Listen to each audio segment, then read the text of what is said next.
Hi, everybody. Thanks for joining us.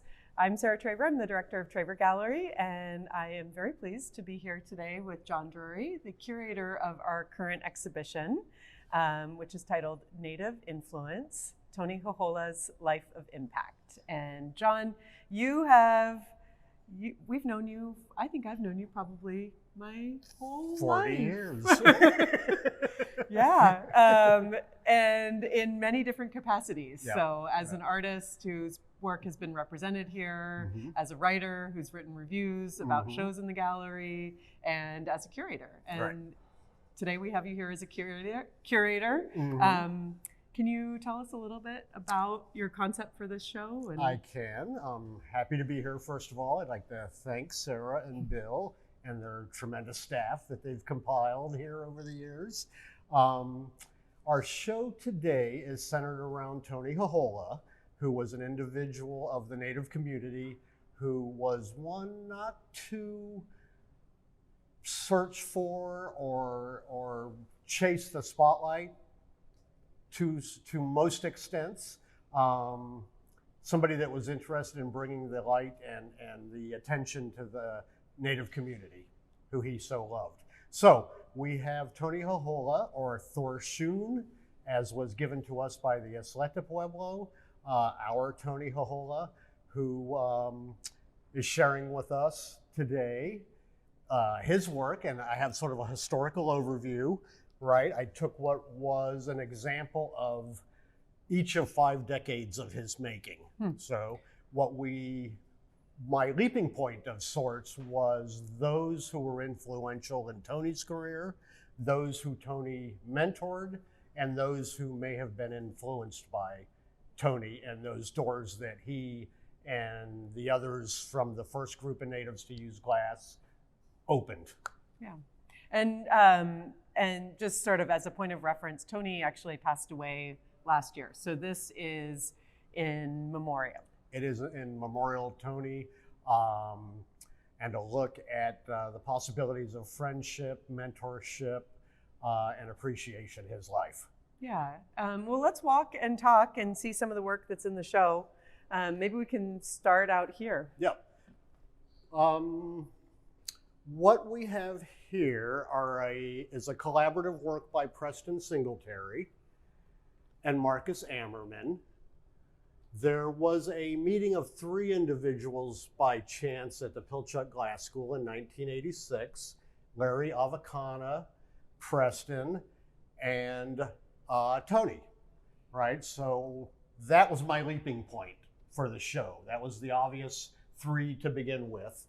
Tony, for many years, ran a program in Taos where he had a number of students that he then mentored. And those include Spooner, whose work is here, and the orange one, and Ira Lujan, whose work we'll see inside of the gallery. So immediately I had 5 makers, right? 5 of the dozen whose works we have. So in 1986, when Tony and Preston and Larry would have been at Pilchuck, were any of them really exploring their own sort of indigenous history in glass at that time? Or how was that? I know with Preston, it took a little while for him to come to that. And Tony pushed Preston a little bit to start to look at his heritage, right? Larry Ahvakana, who did the pieces on the back that we'll look at, he in fact, and he's the elder here, he was in fact already well ingrained and had always made from his tradition. Tony, who was a student of Larry's when still a teenager, also was quite ingrained in his own heritage. And Tony began as a very young child even. His grandmother made pottery, and Tony would collect the cow dung that was used to fire that. He grew at the knee of his grandfather, who was a potter and a silversmith. So that's a commonality in a lot of these artists' work, that they come from families of makers.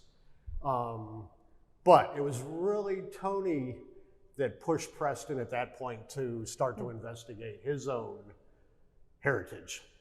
We have some other Marcus Amerman Preston collaborations here. And Marcus was primarily a bead maker, right? Marcus is best known as a bead maker, but after meeting Preston, began to explore some greater possibilities with the blown glass.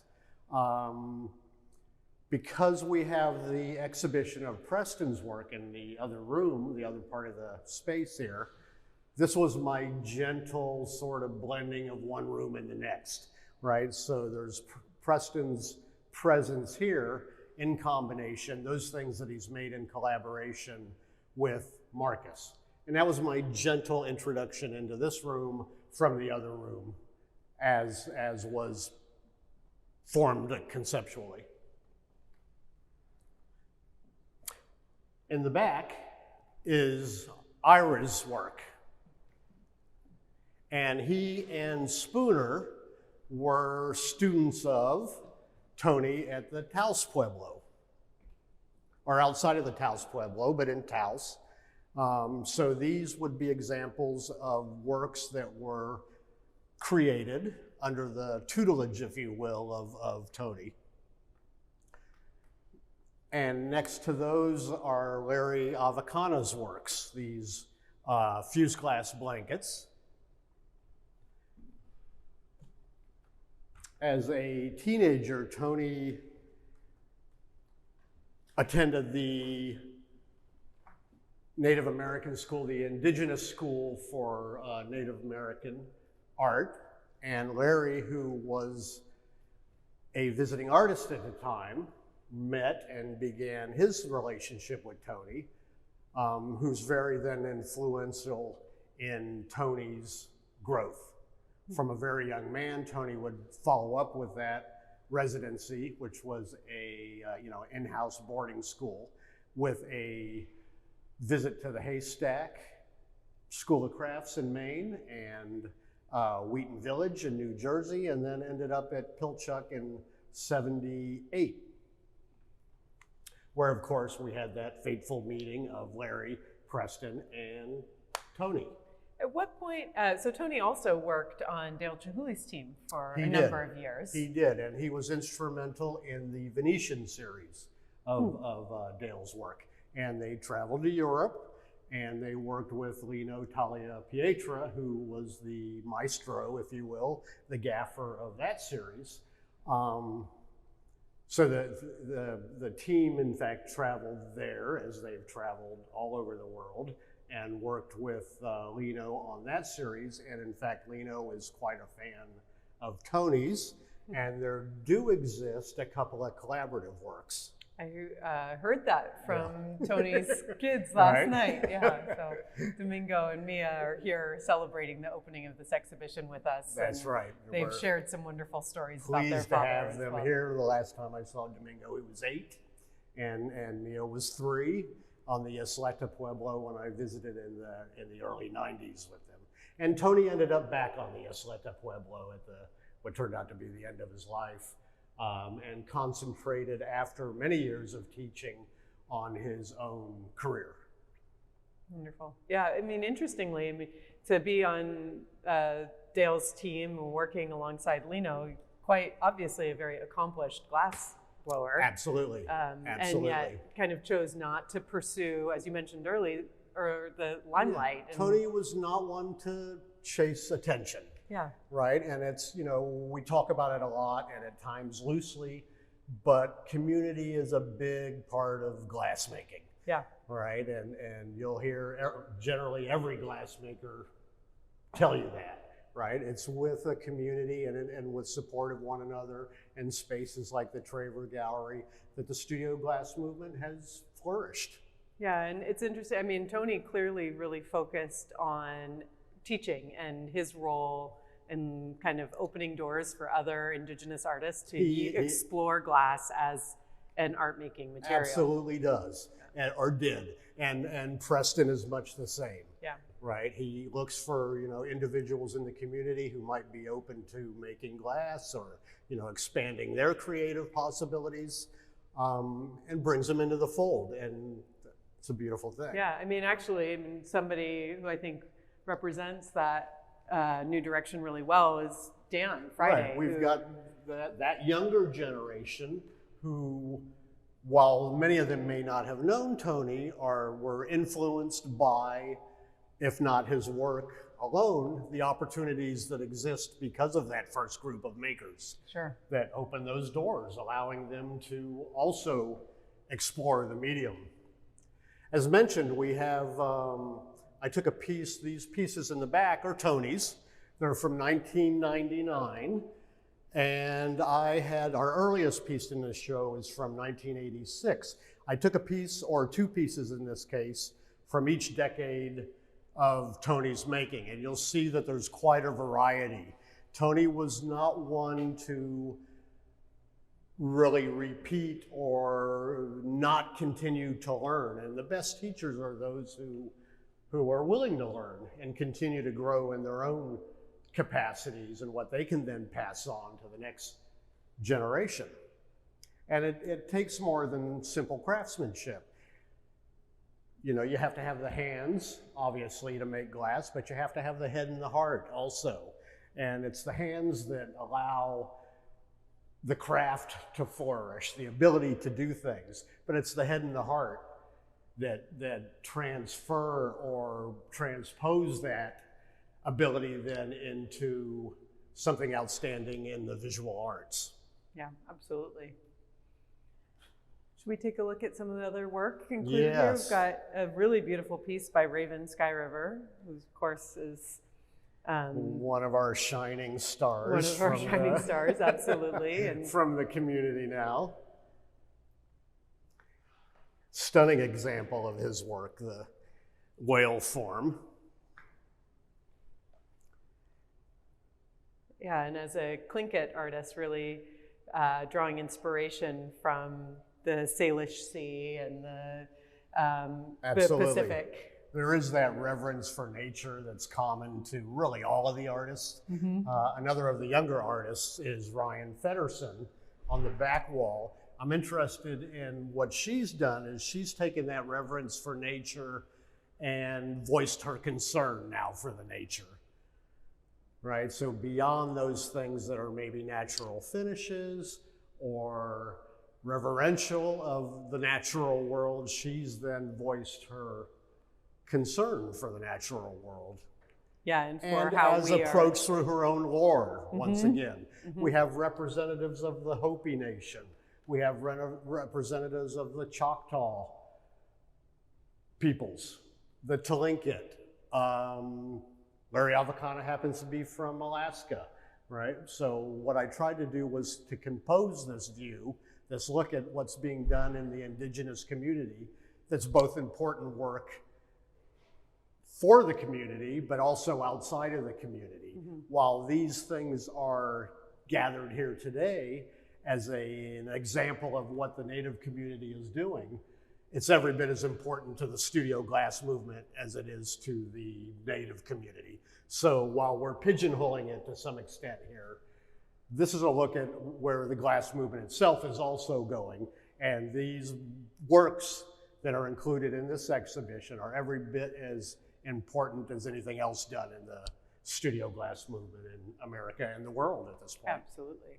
Raya Friday, and in that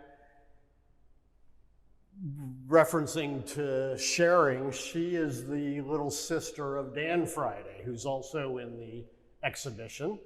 They are of the Lummi tribe, right, which is a Northwest Coast tribe. Yep, and so I love the way that Raya uses the glass and then combines the cedar bark, the woven cedar bark as well. Absolutely beautiful. And looking to, again, these, Ryan and Dan come from a family of makers. Their Aunt Fran is a basket maker, as were their grandparents.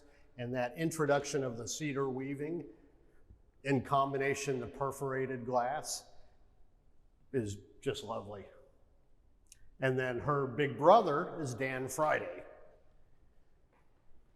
Also exploring that sort of basket form. And in fact, some of them, I believe, are named after his Aunt Fran, who was a basket maker. Was, I believe, where the series began. So blown glass, but an investigation of his own heritage of basket making. Behind them then is the earliest piece in the exhibition and the earliest piece done by Tony Jojola. It is a work that he made at Pilchuck in 1986 under the tutelage of Michael Glancy, who's an American glassmaker, very well-known American glassmaker. Done at Pilchuck when Michael, who is primarily an electroplater himself, set up the tank and the necessary equipment at Pilchuck to allow that course to happen in 86 at Pilchuck. So you can see the diversity in Tony's work. He was one to continually investigate and look to new techniques, and again, to continue to learn.